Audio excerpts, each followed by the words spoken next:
कैसे हो? तो स्वागत है आपका प्रहार सीरीज की अगली वीडियो। मेरा नाम है राघव और आप देख रहे हैं चैनल कॉम्पिटिटिव विज्ञान। तो पिछली वीडियो में हमने इलेक्ट्रोस्टैटिक्स के कुछ इंपॉर्टेंट कंसेप्ट्स को देखा था। इस वीडियो के अंदर हम कुछ और इंपॉर्टेंट क्वेश्चंस को भी देखेंगे और कंसेप्ट्स भी देखेंगे। तो बिना देरी के स्टार्ट करते हैं। कॉपी उठा लो और हम कंटिन्यू करें वाले chapter electrostatics. Electric field due to charge wire. मान लो मेरे पास ये एक वायर है, चार्ज वायर है, इस पे चार्ज है। अभी हमने चार्ज हमारे पास ना इक्वली डिस्ट्रीब्यूटेड है। हमारे पास किसी फंक्शन पे डिपेंड हो या फिर मतलब ना कोई हमारे पास लैम्डा उसका चेंज हो रहा हो, वैसे हम कोई कंडीशन नहीं ले रहे। वैसे क्वेश्चंस भी हम करेंगे लेकिन जब क्वेश्चंस की बारी आएगी, अभी हम सिर्फ टॉपिक देख रहे हैं। तो यहाँ पे इक्वली डिस्ट्रीब्यूटेड है, पहले बता दूं। तो यहाँ पे मान लो इस पॉइंट पी पे तुम्हें इलेक्ट्रिक फील्ड बतानी है। तो कैसे बताओगे?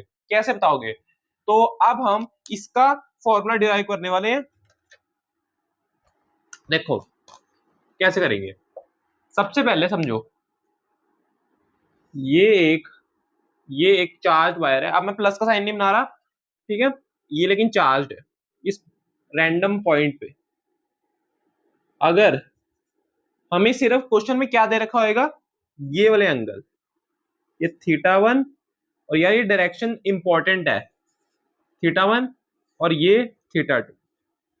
क्या बात क्लियर है बताओ? ठीक है, सिर्फ हमें क्वेश्चन में ये दे रखा होगा या फिर इसको निकालने का तरीका दे रखा होगा। अच्छा, अब मैं क्या करने वाला हूं, देखो अब मैं क्या करने वाला हूं। सबसे पहले यहां पे एक छोटा सा एलिमेंट पकड़ो। अब कंटिन्यूस बॉडी इंटीग्रेशन तो करनी पड़ेगी, तो एक छोटा सा एलिमेंट पकड़ो। कितनी लेंथ का? डीएल लेंथ का।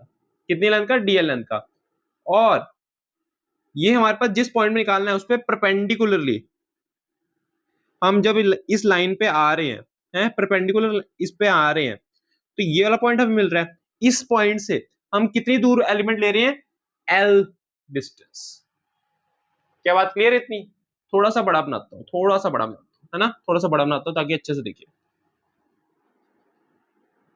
अच्छा, ये मत समझना कि ये जो मैं पॉइंट ले रहा हूं ये सिमेट्रिक है। ये तुम कहीं भी ले सकते हो सकता है ये एंगल अलग अलग हो, है चलेगा, अलग अलग एंगल होंगे, ठीक है? तो ये एक रैंडम पॉइंट लिया हुआ है, ठीक है? तो यहाँ पे हमारे पास मैंने एक ये एलिमेंट डीएल लेंथ का लिया है और कितनी दूर लिया है? एल, ये चीज, ठीक है? अब ये हमारे पास कुछ इस तरह यहाँ पे एंगल कुछ बना रहा होगा छोटा सा,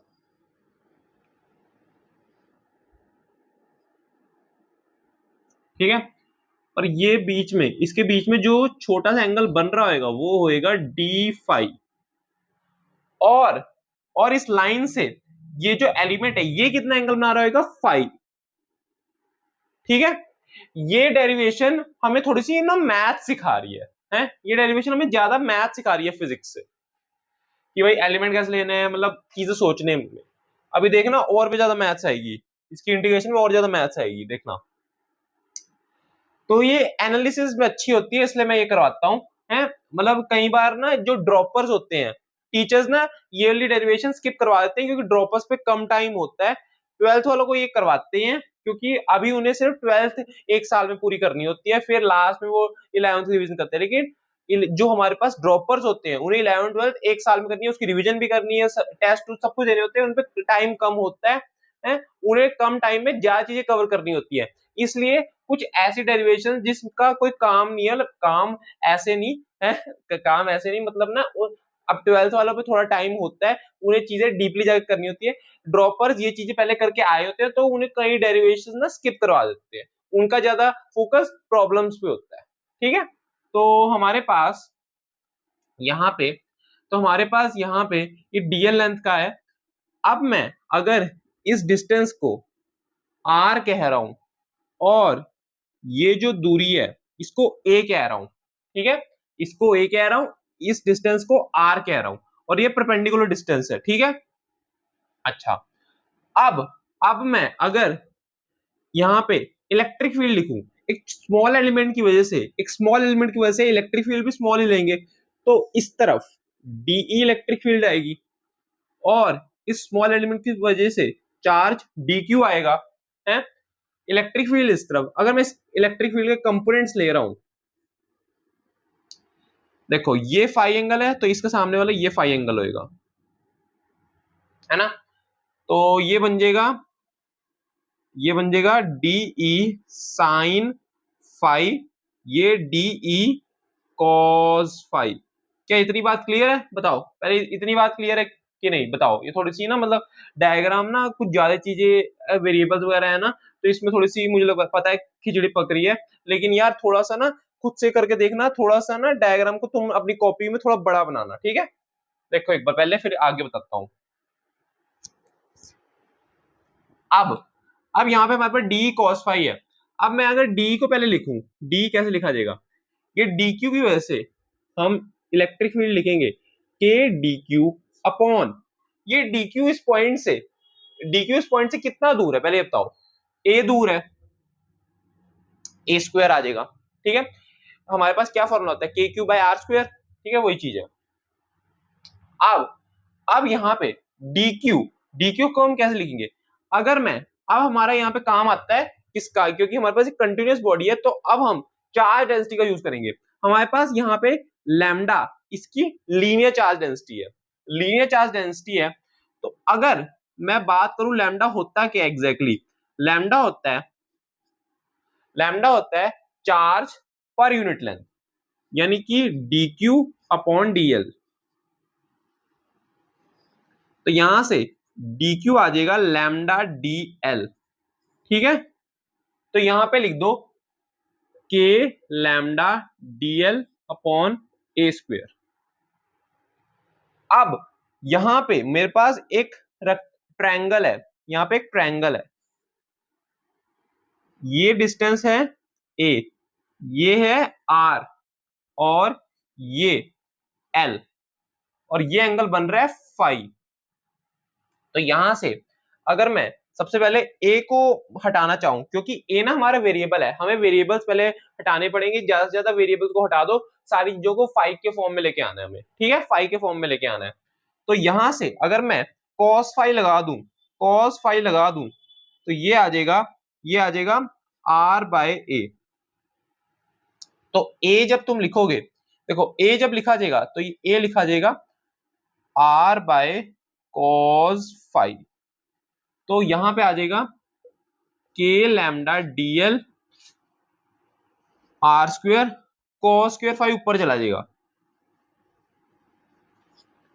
अब डीएल को लिखना है, देखो ये हटा देता हूं। अब डीएल को लिखना है, डीएल को कैसे लिखा जाएगा बताओ। देखो हमारे पास ए हमने हटा दिया है, अब ए को हम वापस तो नहीं लाना चाहेंगे, तो एक काम करते हैं, ए को अवॉइड करते हैं, हम आर को यूज करने की कोशिश करते हैं। तो यहां पे मैं tan फाई लगा रहा हूं, tan फाई लिखा जाएगा एल बाय आर, यानी कि आर इधर गया तो ये आ रहा है L is equals to r tan phi, वही चीज है, बस मैंने इधर लिख दिया है।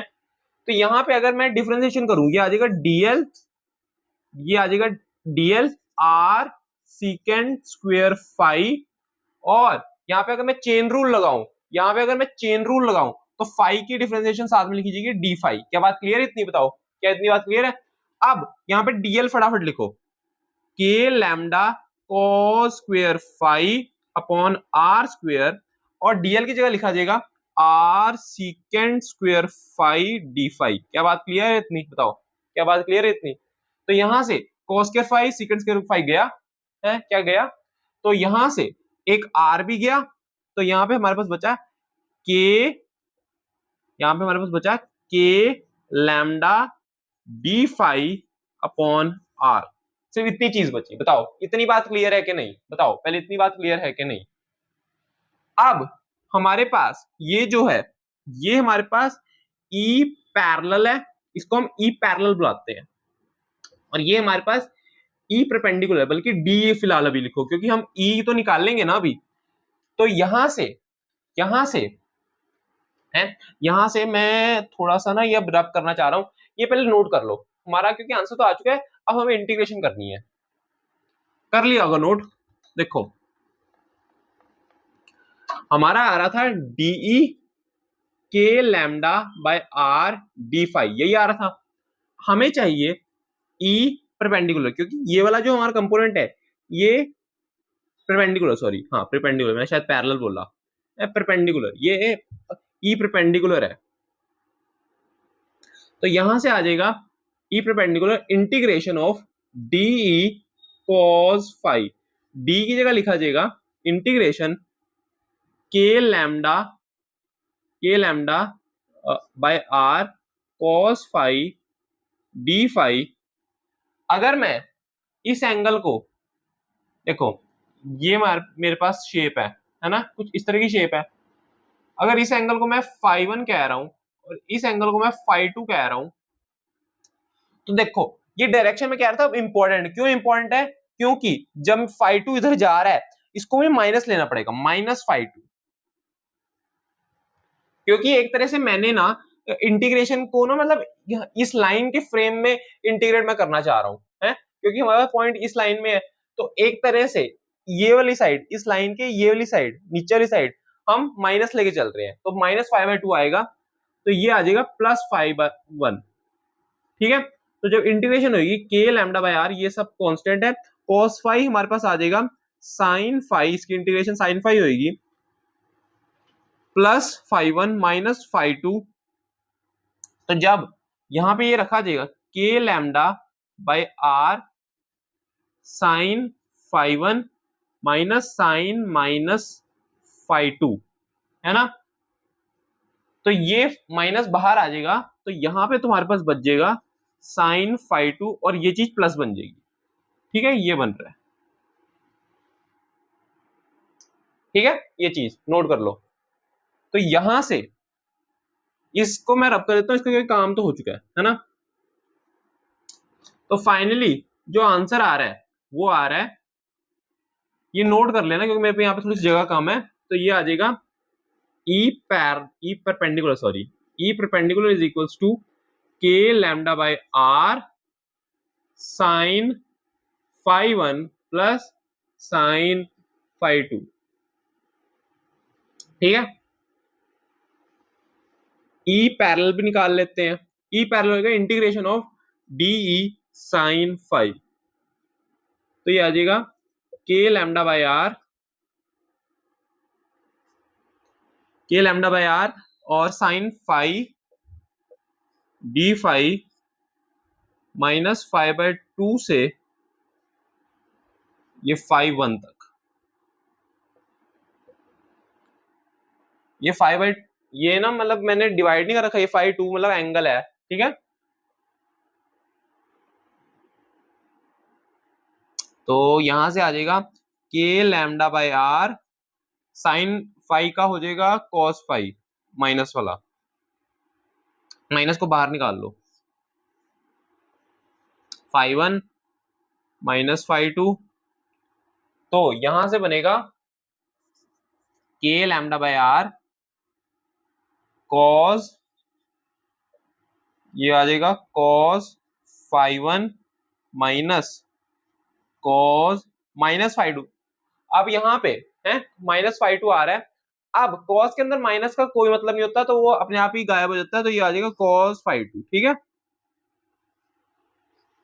माइनस एक बाहर है, तो एक काम करते हैं माइनस भी एडजस्ट कर देते हैं, तो यहां से जब मैं माइनस अंदर भेजूंगा तो ये आ जाएगा, ये बस इंटरचेंज हो जाएगा phi to phi one.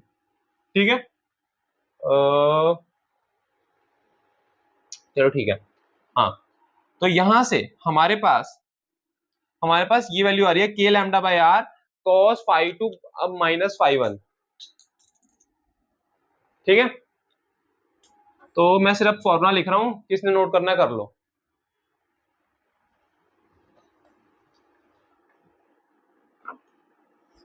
E parallel is equal to K lambda by are cos phi one, phi one phi two जैसे मर्जी, मतलब तुम जिस फ्रेम में ले रहे हो समझ लेना, जिसको फाई वन कह रहे हो जिसको फाई टू कह रहे हो। अब यहाँ पे हमारा phi two minus phi one आ, तो ये ले लो। वैसे कई लोग ना इसको जब फॉर्मूला लिखते हैं तो यहाँ पे ऐसे मोड लगा देते हैं, क्योंकि माइनस है ना, क्योंकि हमारा मोटिव होता है कि भाई हम ना इसको ना पॉजिटिव नहीं बनाते, जब ऑप्शन होते हैं वो ज्यादातर ना पॉजिटिव होते हैं, तो नेगेटिव हम दिखाते हैं नहीं।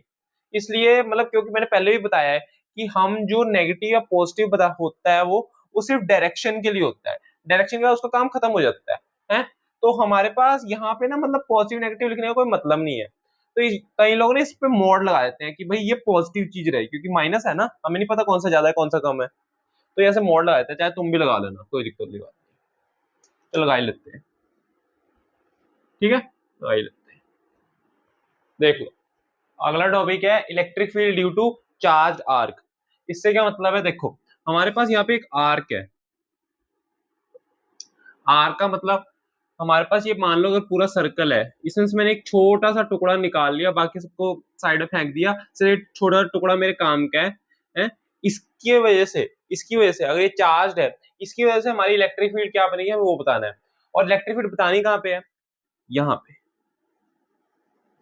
एक तरह से ना ये सेंटर का रोल प्ले कर रहा है, बस हमने बाकी का पार्ट हटा दिया, ये सेंटर का रोल प्ले कर रहा है। ठीक है, तो ये हमारे पास स्मॉल आर रेडियस है, ठीक है, ये हमारे पास चार्ज है।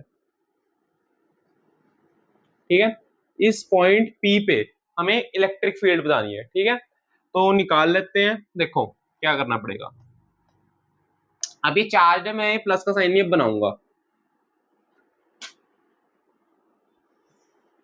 ये हमारे पास एक आर्क है, इसका रेडियस मैं स्मॉल आर ले रहा हूं, ये पी पॉइंट है। तो अगर मैं देखो सबसे पहले तो ना इसमें इसकी डेरिवेशन है, सबसे पहले ना इसका सेंटर पे एक लाइन ऐसे खींची मैंने, आर्क की ना सिमेट्री पे पूरी एक ऐसे लाइन खींची। अब क्या करना है, किसी भी एक छोटे से पॉइंट को मैंने पकड़ा, छोटे से पॉइंट को मतलब एक छोटा सा एलिमेंट इसका लिया है, इसका एक छोटा सा एलिमेंट लिया, कितनी लेंथ का, डीएल लेंथ का, कितनी लेंथ का, डीएल लेंथ का। तो ये हमारे पास डीएल लेंथ का जो एलिमेंट है, ये वाला एंगल डी फाई होगा, है डीएल हमारे पास डी फाई एंगल बना रहा है। और ये हमारे पास सेंटर से कितने एंगल पे है, सेंटर से कितने एंगल पे है, फाई एंगल पे। सेंटर मतलब सेंट्रल लाइन, सेंटर नहीं सेंट्रल लाइन। ठीक है, तो यहां से अगर मैं जैसे हमने वायर में किया था वैसे ही अगर मैं करूं, डीई, सबसे पहले डी समझो कहां पे होएगा, डी होएगा कहां पे, ये हमारे पास एलिमेंट मैंने इधर लिया, तो डीई को इधर ले लेते हैं, बिल्कुल अपोजिट, डीई आ गया। अब अगर मैं इसके भी कंपोनेंट्स लूं, इसके मैंने कंपोनेंट्स लिए, अगर मान लो ये फाई एंगल है तो क्या ये भी फाई होएगा, है वर्टिकल अपोजिट। और अगर ये फाई है तो ये हो जाएगा डीई कॉस फाई, और ये हो जाएगा डीई साइन फाई। क्या बात इतनी क्लियर है, क्या बात इतनी क्लियर है, ठीक है। अच्छा, अब अब हमारे पास मैंने ये सेंट्रल लाइन खींची है, सेंट्रल लाइन खींची है, इस बात को यार फील करने की कोशिश करना। ये डीएल तो मैंने रैंडमली कोई भी एलिमेंट मतलब बीच में छोटा सा टुकड़ा कोई भी पकड़ लिया, जैसे जैसे ये डीएलएन मैं चेंज करूंगा, क्या तुम्हें ये नहीं लग रहा कि भाई डी का जो साइन फाई है उसमें भी फर्क आएगा, क्योंकि ऑब्वियसली हमारे पास ये जो फाई है ये चेंज होएगा। लेकिन हमारे पास सिमिट्री होने की वजह से हर बार डी साइन फाई, ने जब मैं टोटल करूंगा तो कैंसिल हो जाएगा। मतलब ना हमारे पास ये सिमिट्री है, जितनी इसकी वजह से हो रही होगी इलेक्ट्रिक फील्ड उतनी इसकी वजह से हो रही होगी, है। मैं मान रहा हूँ फाई चेंज हो रहा है, लेकिन जब मैं टोटल वगैरह करूंगा ना तो ये भी हमारे पास सिमेट्रिक है, ये भी हमारे पास सिमेट्रिक है। मतलब एक तरह से मैंने सेंटर लाइन खींचे ना, ये आधा और ये आधा, इसकी वजह से जो इलेक्ट्रिक फील्ड आएगी वो सेम होगी, तो वो हमारे पास डी साइन फाई एंगल अपने आप ही कट जाएगा, क्योंकि फिर डायरेक्शन अलग अलग होगी, इसकी वजह से डी साइन फाई इधर बन रहा होगा, इसकी वजह से डी साइन फाई इधर बन रहा होगा, तो वो एक दूसरे को कैंसिल कर देंगे, ये सिमेट्रिक है। तो हमारे पास इस वाले वेक्टर का कोई रोल नहीं है, हमें से डी cos फाई का काम है। तो जब मैं डी को पहले लिख रहा हूँ, पहले मैं डी को लिख रहा हूँ कि इस स्मॉल एलिमेंट की वजह से जो चार्ज होगा वो होगा डी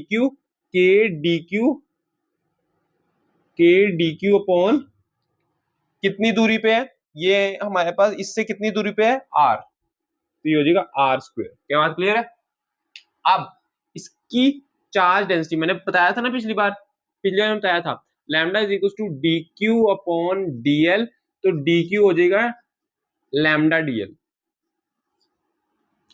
तो ये हो जाएगा हमारे पास, ये हो जाएगा के lambda DL upon R square. अब डीएल को मैं चेंज करने की कोशिश करता हूं, तो यहां से अगर मैं डीएल,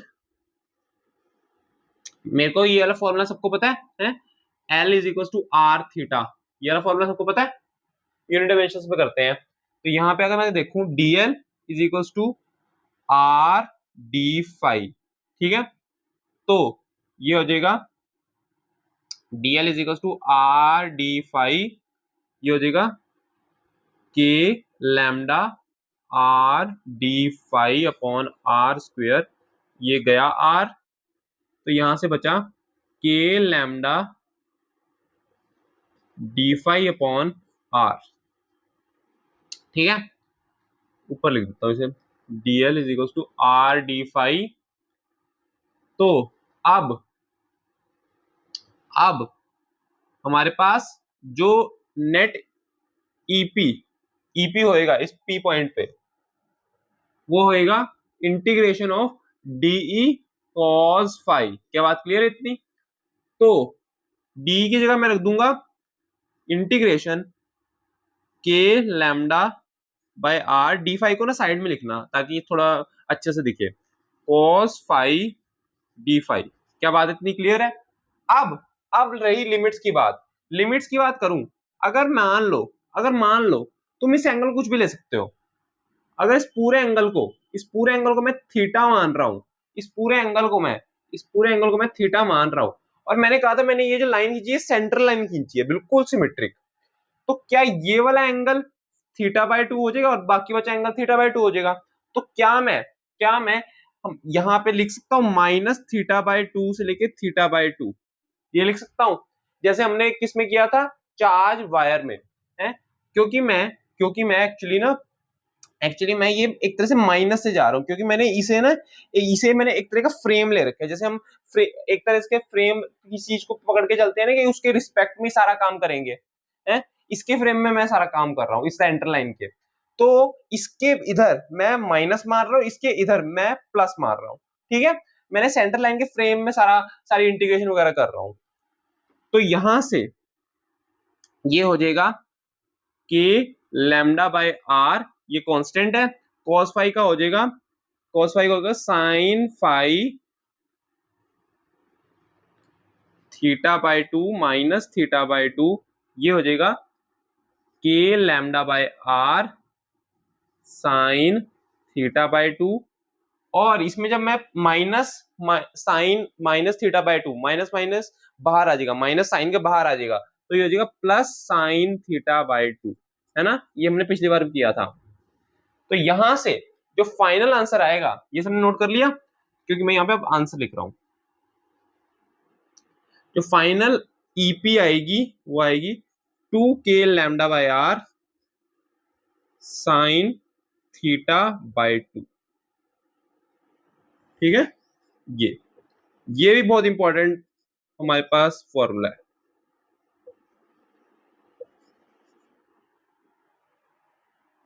तो अभी के लिए बस इतना ही। हो आपको सारे कंसेप्ट समझ में आए होंगे, चीजें क्लियर होंगी, कॉन्सेप्ट क्लियर होंगे। और ये वीडियो अच्छी लगी तो वीडियो को लाइक कर दो, चैनल सब्सक्राइब कर दो। Okay, thank you.